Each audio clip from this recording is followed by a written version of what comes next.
Bisa dimulai, Pak? Iya, silakan Ibu. Baik.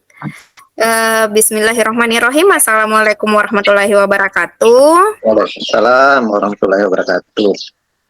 Selamat siang, Pak Kaprawi. Bagaimana kabarnya? Alhamdulillah sehat, Bu. Kemarin itu sakit, alhamdulillah sehat. Mungkin pengaruh coaching kemarin. Ya, betul sekali, Pak. Izin menyampaikan kembali, Pak. Misal pada sesi ini sama seperti halnya Bapak, jika di sesi ini saya sering menunduk, bukan berarti bahwa saya kurang memperhatikan Bapak, tetapi saya ingin mencatat poin-poin dari pembicaraan yang sedang kita lakukan. Nah, Ya. jadi itu kesepakatannya. Baik, Pak, kita langsung saja ke sesi. Perkenalkan diri dulu mungkin. Ya, sebelum silakan. masuk ke sesi. Baik, izin memperkenalkan diri. Perkenalkan, nama saya Tri Utami. Saat ini saya bertugas di UPT SD Impres 377 Lama Karaseng, dan saat ini di sesi ini saya bertugas sebagai coach. Baik, Ibu. Silakan kepada Bapak. Ya, baik Ibu. Assalamualaikum warahmatullahi wabarakatuh. Perkenalkan, nama saya Kafral Yusuf, guru SMK Negeri 2 Bono. Saya hari ini berperan sebagai coach. Saya kembalikan, Bu. Kita langsung saja ya Pak ke sesi tanya jawabnya. Sebelum kita mulai, bagaimana perasaan Bapak menjelang sesi coaching kali ini? Alhamdulillah senang, Ibu. Perasaan saya senang, bahagia, karena dengan coaching ini saya bisa mengungkapkan masalah-masalah saya secara terbuka. Iya. Mudah-mudahan perasaannya itu terbawa ya Pak sampai di akhir nanti. Amin, amin. Apakah ada hal khusus yang ingin Bapak diskusikan atau fokuskan pada hari ini? Ya, ada Ibu.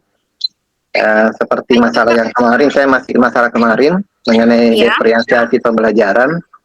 Iya. Kebetulan kemarin saya dapat hasil penilaian setelah mencoba melakukan pembelajaran berdiferensiasi, ternyata hasilnya kurang maksimal.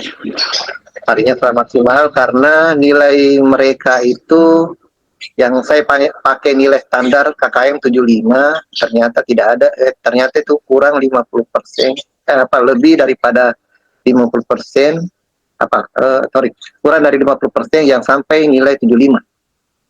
Lebih banyak yang berarti di bawah KKM seperti itu Pak, ya? Sekarang 50% di bawah KKM. Saya bingung Ibu, apakah metode yang saya gunakan itu, model pembelajaran berdiferensiasi itu sudah tepat, atau mungkin ada faktor-faktor yang lain. Iya.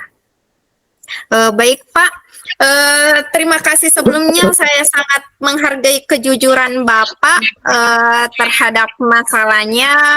Kemudian mari kita jadikan sesi ini sebagai ruang untuk menjelajahi solusi bersama. Kemudian, apakah ada hal khusus yang ingin kita bahas lebih mendalam hari ini Pak? Apakah hanya itu saja? Yang berkaitan juga dengan Yang berkaitan juga dengan perilaku anak-anak seperti itu. Perilaku anak-anak itu yang perilaku anak-anak, terutama anak-anak yang tidak disiplin, terlambat. Nah, itu juga berpengaruh. Apalagi pada saat saya mengajar, biasanya mereka datang terlambat. Saya keluarkan, tidak enak juga, jadi berkeliaran juga di luar. Bingung, saya serba salah juga, Bu. Jadi baik Pak, saya tarik kesimpulan, jadi fokus pembicaraan kita pada hari ini yaitu mengenai pengaruh dari siswa-siswa itu sendiri yang seperti terlambat, juga berpengaruh dalam proses pembelajaran berdiferensiasi tersebut. Iya. Baik Pak, sebelum kita lanjut, saya ingin kita ada kesepakatan seperti itu Pak. Jangan sampai arah pembicaraan kita malah kemana-mana, kemudian tidak ada tujuan yang tercapai. Ya. Sebenarnya apa tujuan yang ingin Bapak capai dari sesi coaching ini? Kalau untuk tujuan yang saya harapkan Ibu, mudah-mudahan pembelajaran berdiferensiasi ini bisa memberikan pengaruh besar terhadap hasil belajar siswa saya. Terutama khusus kalau untuk pelajaran, kalau untuk kelas lain Ibu, kalau untuk kelas AK akuntansi kan di SMK kan ada beberapa jurusan Ibu. Kalau di AK mungkin tidak ada masalah Ibu, tetap itu istilahnya lebih efektif di sana. Tapi kalau begitu saya masuk di kelas laki-laki, EKR, teknik kendaraan ringan, kemudian listrik, itu sudah tidak efektif saya gunakan pembelajaran berdiferensiasi. Seperti itu. Dan siswanya juga yang di listrik dengan TKR itu lebih banyak yang sering terlambat. Jadi itu juga berpengaruh, apalagi kalau saya sedang mengajar itu sangat berpengaruh itu, sehingga pembelajaran saya tidak maksimal. Iya, jadi bisa saya tarik kesimpulan bahwa pembelajaran diharapkan nantinya tujuan yang ingin dicapai melalui pembicaraan ini, semoga pembelajaran berdiferensiasi ini dapat berpengaruh terhadap hasil dari proses pembelajaran anak itu sendiri. Baik, kira-kira, maaf, oke. Apa ukuran keberhasilan yang Bapak inginkan dari sesi ini? Kalau ukurannya Ibu, yang saya gunakan ya itu.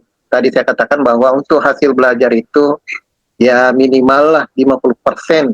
50% dari keberhasilan siswa itu bisa mendapat nilai 75 ke atas. Seperti itu. Itu ukuran saya, indikatornya seperti itu. Kalau di bawah 75%, di bawah 50% berarti saya anggap itu ada masalah di situ. Iya. Itu yang saya mau sebutkan. Iya.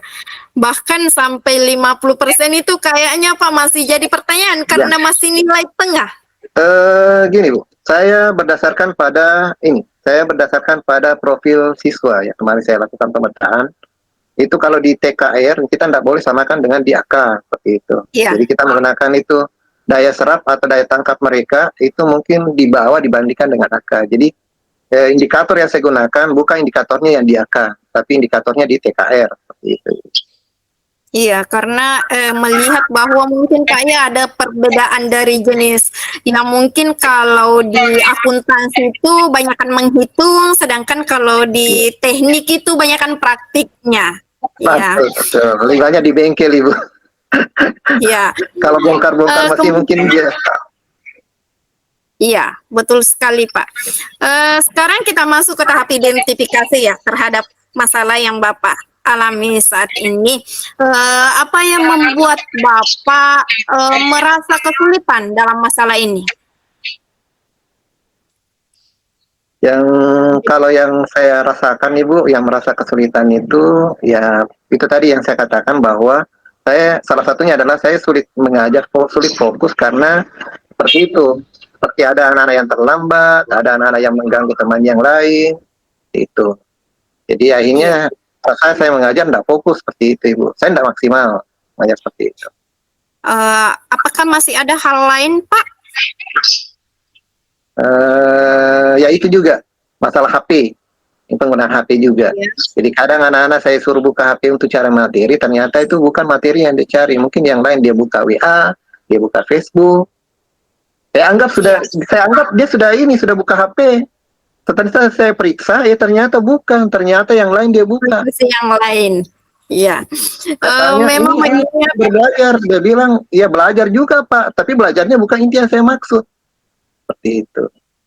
Betul sekali Pak, itu bukan hanya Bapak yang di sekolah Bapak terjadi, mungkin rata-rata di sekolah itu rata-rata begitu semua Pak, ketika disuruh buka materi, malahan yang dibuka malah aplikasi-aplikasi yang lain. Boleh diceritakan Pak lebih lanjut bagaimana itu bisa terjadi? Oke, saya ceritakan secara singkat Bu. Kemarin saya mengajar di kelas PKR. Ya, mengajar itu saya kebetulan ini dapat jam terakhir ya, jam siang. Iya. Saya mengajar di situ. Saya terang pada saat saya mengajar itu baru saya mulai, ini sudah ada siswa yang masuk lulu lalang. Jadi dengan alasan apa? Izin, terlambat, seperti itu alasannya. Padahal saya sudah buat itu kesepakatan bahwa selama proses pembelajaran berlangsung tidak ada yang keluar masuk. Artinya saya berikan kesempatan kepada anak-anak itu 15 menit sebelum pelajaran dimulai itu silahkan. silakan mau kencing, mau apa, silakan. Tapi setelah masuk pelajaran itu tidak bisa keluar lagi. Seperti itu. Supaya tidak mengganggu teman yang lain juga, karena temannya banyak yang fokus pada pelajaran seperti itu. Nah, dan ternyata yang sering lulu lalang itu, yang tidak fokus pada pelajaran itu, saya lihat hasilnya kemarin, ternyata itu menurun prestasinya, menurun hasilnya, nilainya rendah, seperti itu. Jadi saya menduga, perkiraan saya bahwa ada hubungan antara hasil belajar anak-anak dengan perilaku anak-anak seperti itu. Iya. Apakah masih ada Pak selain daripada itu, mungkin dari faktor yang keluar masuknya siswa pada saat proses pembelajaran, padahal sudah ada kesepakatan sebelumnya, misalnya saja dari faktor psikologisnya, mungkin dari keluarga seperti itu Pak. Ya, Bagaimana? Apakah ada dukungan atau tindakan mencari tahu sebelumnya? Kenapa siswa ini bisa melakukan hal tersebut? ya, kebetulan kemarin ini yang TKR ini kan kebetulan anak wali saya juga, Ibu. Jadi saya langsung call Ya, dengan orang tuanya, saya bicara dengan orang tuanya mengenai perilaku ini anak. Ternyata di rumahnya juga seperti itu. Kodenya seperti itu juga. seperti Jadi artinya itu ya dia tidak bisa diatur sama orang tuanya. Seperti itu. Jadi saya terjadi juga di rumah, Ibu, seperti itu. baik. Saya paham Pak. Kemudian untuk selanjutnya bagaimana Bapak menghadapi situasi ini? Oke, yang saya hadapi, yang saya lakukan selama ini, Bu, saya menggunakan yang kemarin yang diajarkan itu mengenai restitusi itu. Saya gunakan coba restitusi itu dengan menggunakan dengan posisi saya sebagai manajer. Ternyata alhamdulillah ada hasil, Ibu. Saya gunakan Jadi saya tanya apa masalahnya, ternyata restitusi, iya, ya, Pak? ternyata ini anak ada kebutuhan yang tidak terpenuhi. Dia ingin dihargai. Dia ingin dihargai posisinya pada saat itu. Selama ini kan saya tidak, yang saya biasanya itu kan yang menonjol, Ibu. Jadi yang pintar, yang hebat, yang menonjol. Itu yang jadi perhatian saya. Sementara dia butuh Sebagai perhatian prioritas, juga. ya. Iya, Ya, seperti itu. Ternyata ya. dengan adanya restitusi yang diajarkan kemarin itu, ternyata itu sangat sangat positif ya. Hatinya bagus sekali itu. Makanya saya akan terapkan ke depan. Seperti itu. Iya, jadi ternyata pengalaman dari guru penggerak ini sangat membantu kita Sangat. dalam proses pembelajaran di sekolah. Bukan hanya itu, mungkin di kehidupan di luar ya, sangat membantu juga ya Pak. Baik, kita sama-sama mencari solusi dari permasalahan yang Bapak alami atau hambatan yang Bapak alami. Untuk selanjutnya, apakah ada hal yang lain yang ingin ditambahkan Pak? Yaitu mungkin dengan adanya hasil yang saya harapkan seperti kemarin itu, ini kan saya baru satu orang, Ibu, jadi mungkin ada beberapa orang yang belum saya restitusi seperti itu. Jadi Ya, kedepannya mungkin kelas-kelas yang lain, jadi bukan hanya TKR, kelas-kelas yang lain mungkin saya adakan restitusi seperti itu, dan itu efektif. iya. Dan kalau perlu saya padukan dengan coaching seperti itu, Ibu. Jadi restitusi kemudian di backup dengan coaching seperti itu. Mudah-mudahan hasilnya lebih maksimal. Iya. Baik Pak, sekarang kita merencanakan rencana aksi ya, karena sudah identifikasi masalahnya, kemudian lanjut kita sekarang mau merencanakan rencana aksinya. Apa yang Bapak rencanakan untuk mencapai tujuan dari, semoga dengan teknik-teknik yang Bapak tawarkan tadi terhadap berdiferensiasi hasil belajar terhadap proses pembelajaran berdiferensiasi ini, apa yang Bapak rencanakan untuk mencapai tujuan tersebut atau apa yang Bapak inginkan? Oke, untuk rencana ke depan, Ibu, ada dua. Jadi rencana yang kecil dulu, yang mikro dulu untuk saya nanti. Ke depan itu saya akan mengidentifikasi dulu siswa-siswa yang memang bukan karena faktor kognitif, tapi karena faktor sosial emosional. Itu saya identifikasi dulu, ada masalah apa. Kemudian setelah itu saya identifikasi, saya rekap, bukan hanya di kelas saya, tapi mungkin di kelas-kelas yang lain juga. Kemudian itu untuk jangka pendek, Bu, ya. Sedangkan untuk jangka panjang itu mungkin saya berbagi dengan teman melalui komunitas belajar. Saya usahakan maksimalkan. Karena kemarin ada penyampaian dari kepala sekolah itu apa apa yang Pak Kaprawi dapatkan dari ilmu penggerak dari guru pendidikan guru penggerak itu bisa dibagikan ke teman-teman karena itu kan sudah terbukti, sudah bisa dilihat dari hasil nyata seperti itu. Iya. Itu untuk jangka panjang itu seperti itu. Jadi saya mulai dari yang kecil dulu seperti itu. Baik, ada lagi Pak? Kemudian saya juga mungkin ke depan itu untuk upaya itu kan untuk represif, untuk upaya pencegahan itu mungkin saya menggunakan budaya-budaya positif seperti keyakinan kelas harus diperkuat. Seperti saya sampaikan kepada teman-teman kemarin awal pembelajaran, setiap wali kelas harus membuat namanya keyakinan kelas. Supaya apa? Supaya ada dasar hukumnya.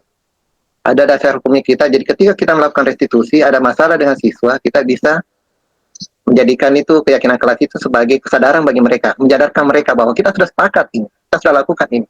Ngapain kita buat kalau kita tidak sadarkan gitu? Seperti itu. Iya, betul Pak.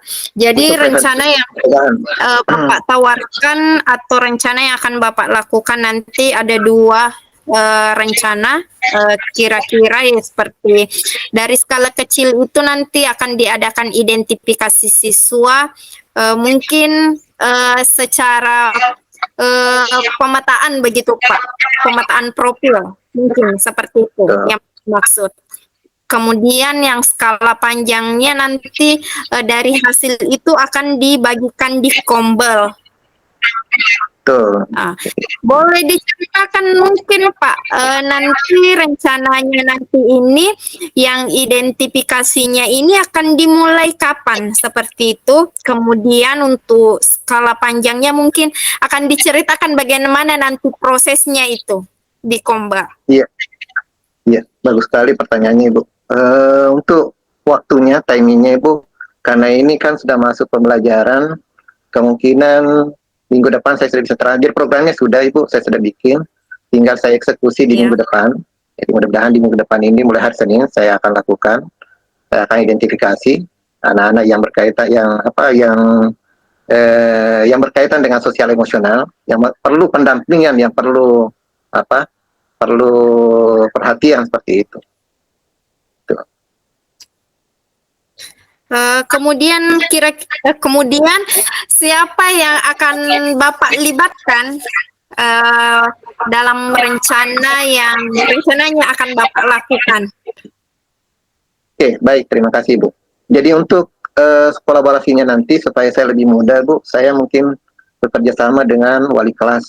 Saya wali kelas masing-masing, karena wali kelas itu lebih tahu tentang profil daripada anak walinya dibandingkan dengan guru mata pelajaran.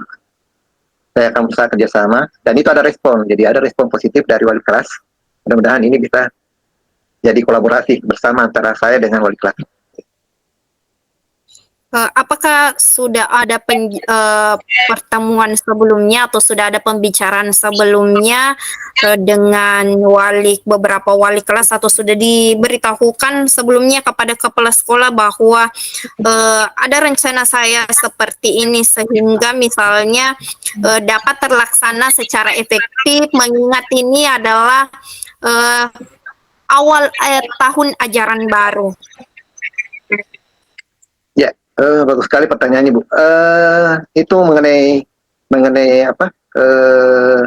persetujuan dari kepala sekolah itu kan wajib Ibu. Jadi setiap kita melakukan program itu harus ada persetujuan dari kepala sekolah.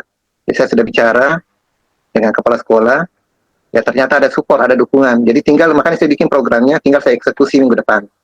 Mudah-mudahan bisa terlaksana dengan baik. Kemudian untuk dengan wali kelas Pak, bagaimana? Apakah sudah ada pembicaraan? Untuk wali kelasnya Ibu, minta maaf. Wali kelas ini kan ada dua macam Ibu, ada yang respon, ada yang tidak respon, saya lihat seperti itu.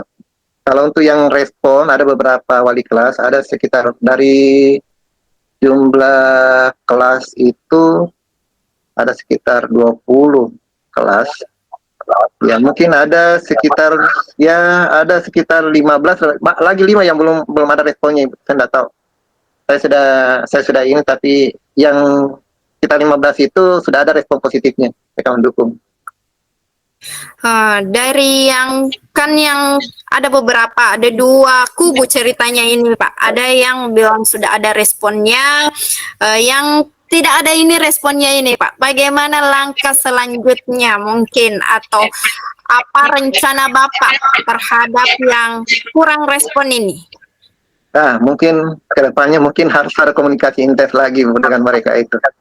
Jadi saya sudah bicarakan kemarin, tapi mungkin harus ada mencari waktu untuk lebih ini lagi, lebih lebih memberikan pemahaman kepada mereka bahwa apa yang kita lakukan ini kan untuk kebaikan mereka juga sebagai wali Iya. kelas. Baik Pak, baik. Adakah skala prioritas yang Bapak ingin lakukan dalam rencana aksi ini? Mengingat ada dua tadi yang Bapak jelaskan bahwa ada skala kecilnya, kemudian ada skala menengahnya seperti itu. Apakah mungkin ada skala prioritas yang mana yang lebih diutamakan dulu? Oke, yang saya utamakan mungkin saya pelan-pelan mulai dari siswa yang saya ajar dulu, Bu. Tadi siswa yang saya ajar dulu. Ada berapa jumlah siswa itu, yang ada berapa kelas yang saya ajar dulu. Itu dulu saya utamakan dulu. Saya mulai dari yang kecil dulu, mikronya dulu. Kalau itu sudah selesai, maka akan lanjut. Kalau misalnya minggu ini sudah berhasil, kemudian minggu depan insya Allah ke kelas yang lain lagi, yang saya tidak ajar. Karena kebetulan kami juga ini sekolah besar, Ibu. Jadi kita tidak bisa mengajar semua kelas. Jadi saya utamakan kelas saya dulu, setelah itu baru ke kelas yang lain. Nah, kalau sudah ke kelas yang lain, siswa sudah, kemudian baru kita berbagi dengan teman-teman guru. Iya Pak. Izin dulu Pak ya, saya mohon izin karena kebetulan baterai saya low, jadi saya mau ambil charger dulu. Siap.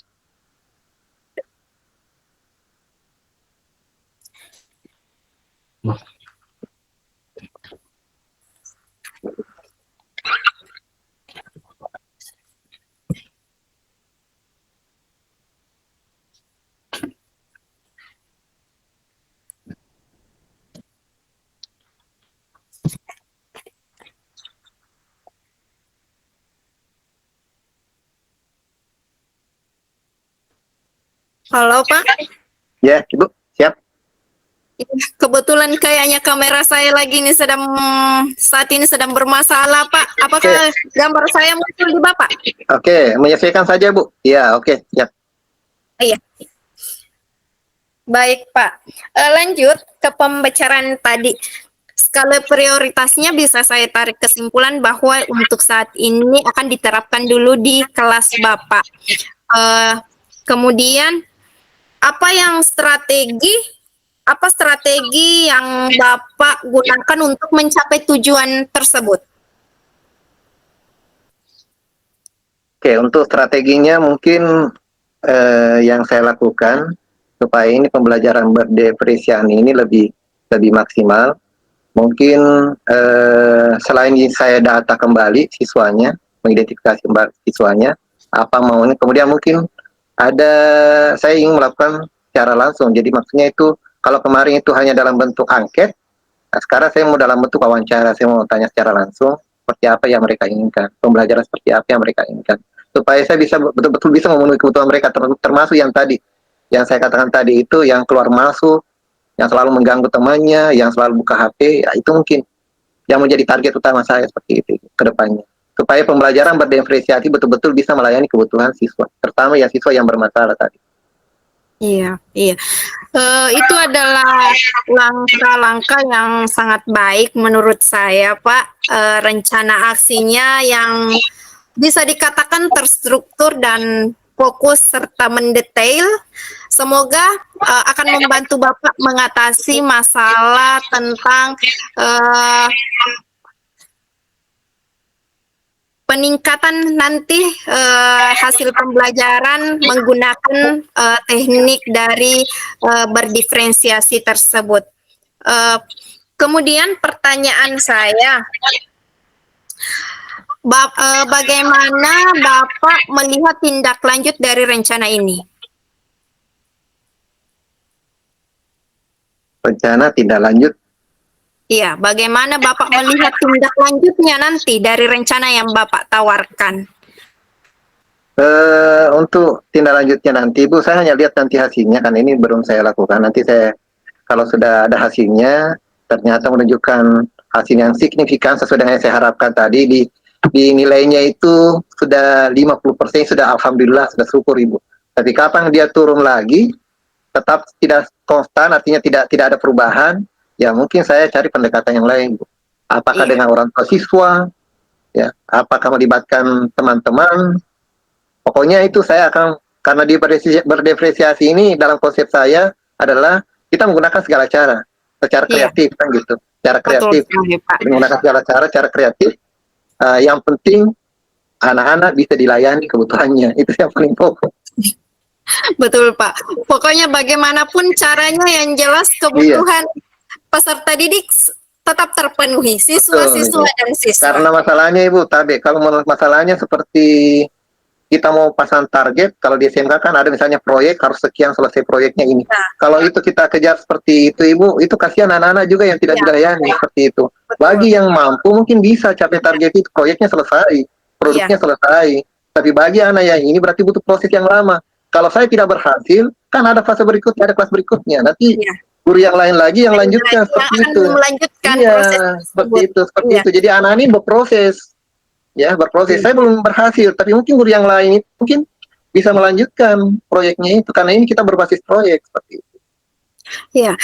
Karena memang sebenarnya Pak, dari proses pembelajaran itu bukan yang menjadi tolak ukur utama itu adalah hasil Nah, dari apa yang dilakukan, melainkan yang lebih utama bagaimana proses itu bisa membawa anak kita sukses nantinya. Iya. yang paling Kemudian, penting Ibu, pelajaran yang kita inginkan kan pelajaran bermakna bagi anak-anak. iya, betul sekali. Pembelajaran bermakna itu kalau kita artikan kan bermakna bagi anak, bukan bermakna bagi guru, tapi bermakna bagi Betul, anak-anak. Kan gitu. betul. Apa sih manfaatnya di pelajari itu kan, itu kan anak-anak yang tahu, anak-anak yang rasakan. Iya, Seperti itu. betul sekali, Pak. Iya. Kemudian kita sudah dapatkan solusinya, kemudian rencananya, tindak lanjutnya nanti seperti apa. Sekarang di tahap akhir, apa komitmen Bapak terhadap rencana aksi yang telah dibuat atau telah direncanakan? Oke, baik. Untuk seperti saya sampaikan tadi, Bu, untuk komitmen saya ke depan itu tetap saya akan berfokus pada pembelajaran berdiferensiasi ini, walaupun hasilnya kemarin kurang maksimal, kurang memuaskan bagi saya akan tetap konsisten menjalankan ini, dan saya akan lakukan, kapanpun saya akan lakukan seperti ini. Karena ini pembelajaran berdiferensiasi ini betul-betul itu merdeka, dalam arti merdeka bagi kita sebagai guru, berbagai metode yang kita gunakan, dan merdeka bagi siswa untuk memenuhi kebutuhannya sendiri. Jadi memenuhi masa depannya sendiri. Jadi mereka menciptakan masa depannya sendiri karena adanya kurikulum merdeka ini. Seperti Iya, itu. betul Jadi saya tetap sekali. konsisten Ibu, tapi saya tetap konsisten, saya tetap komitmen untuk menjalankan pembelajaran berdiferensiasi ini. Kemudian siapa dan apa yang dapat membantu Bapak untuk menjaga komitmen ini agar tetap terus berjalan? Oke, untuk supaya komitmen ini tetap saya laksanakan, tetap saya jaga. Ya itu tadi saya katakan bahwa saya berkolaborasi dengan teman-teman, ya, teman-teman, terutama teman-teman, minta maaf kalau di SMK itu kita itu ada namanya khusus untuk jurusan itu. Jadi ada Iya. mungkin komunitas untuk akuntansi, listrik. Nah, jadi saya mungkin komitmen dengan teman-teman di akuntansi karena kami sudah dianggap sebagai saudara seperti itu. Iya. Jadi kami komitmen bersama. Apakah saya bisa jalankan ini? Nanti mereka yang kontrol seperti itu. Jadi kita saling mengontrol seperti itu, Ibu. Iya. Kemudian tidak lupa juga peran dari kepala sekolah juga kami sangat butuhkan juga. Jadi support, saran, kemudian siapa tahu ada teguran dari kepala sekolah, kenapa begini-begini, kenapa ini, Iya. kembali lagi seperti dulu sesuai dengan komitmennya. Nah, itu kan Iya. perannya seorang pimpinan seperti itu, Ibu. Mengingatkan daripada bawahannya. Saya maunya seperti itu. Ya, betul sekali. Jadi semuanya ini kunci utamanya adalah kolaborasi baik dari siswa itu sendiri, kemudian pihak luar seperti misal orang tua, kemudian dari faktor pendukung juga seperti kepala sekolah dan guru-guru yang ada di sekolah. Bagaimana dengan tindak lanjut dari kegiatan coaching ini kira-kira? Bagaimana dengan tindak lanjut dari kegiatan coaching ini, Pak? Alhamdulillah Ibu, untuk coaching ini sangat, kalau saya katakan itu sangat ini, saya sangat senang, saya sangat bahagia dengan coaching ini, karena dengan coaching ini membuat saya lebih terbuka, yang membuat saya lebih ini, sehingga saya merasa plong ya, saya merasa senang, ada solusi, ada jalan keluar, ya. Ada, jadi membuat saya lebih semangat lagi ke depannya seperti itu dengan adanya coaching ini. Artinya apa masalah saya bisa dijawab dengan coaching seperti itu. Iya, itu yang kita harapkan, Pak. Semoga dengan sesi coaching ini permasalahan yang dialami atau sedang dihadapi saat ini dapat mendapatkan solusi sehingga bisa ada tindak lanjut untuk perbaikannya. Sebagai pertanyaan terakhir sekaligus sebagai refleksi tadi.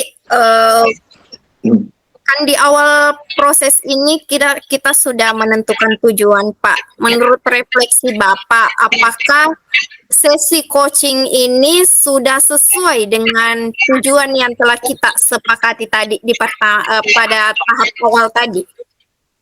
Ya, alhamdulillah Ibu, dengan coaching tadi ini seperti saya sampaikan sebelumnya, coaching ini sesuai dengan harapan saya bahwa solusi yang saya masalah yang saya hadapi ini sudah ada solusinya. Tinggal saya sendiri yang bagaimana cara melaksanakan atau mewujudkan cara mengeksekusi di lapangan seperti itu. Jadi konsepnya, solusinya sudah ada, tinggal eksekusinya di lapangan. Baik Pak, mungkin sesi coaching ini telah berakhir. Saya berharap nantinya akan ada laporan bahwa laporan terhadap proses yang Bapak lakukan bagaimana, apakah dengan kegiatan identifikasi tadi, kemudian melakukan pemetaan lebih mendalam terhadap siswa, semoga dapat menyelesaikan permasalahan dan dapat meningkatkan hasil belajar siswa berdasarkan dengan pembelajaran berdiferensiasi. Terima kasih Pak atas waktunya. Mohon maaf apabila selama sesi coaching ini ada kata-kata yang mungkin menyinggung atau apa dan sebagainya, saya mohon maaf Pak. Sama-sama Bu. Iya, mungkin sekian dari saya. Wabillahi taufiq wal hidayah. Wassalamualaikum warahmatullahi wabarakatuh dan sampai jumpa Pak di sesi coaching-coaching berikutnya. Terima kasih Bu. Assalamualaikum. Waalaikumsalam warahmatullahi wabarakatuh.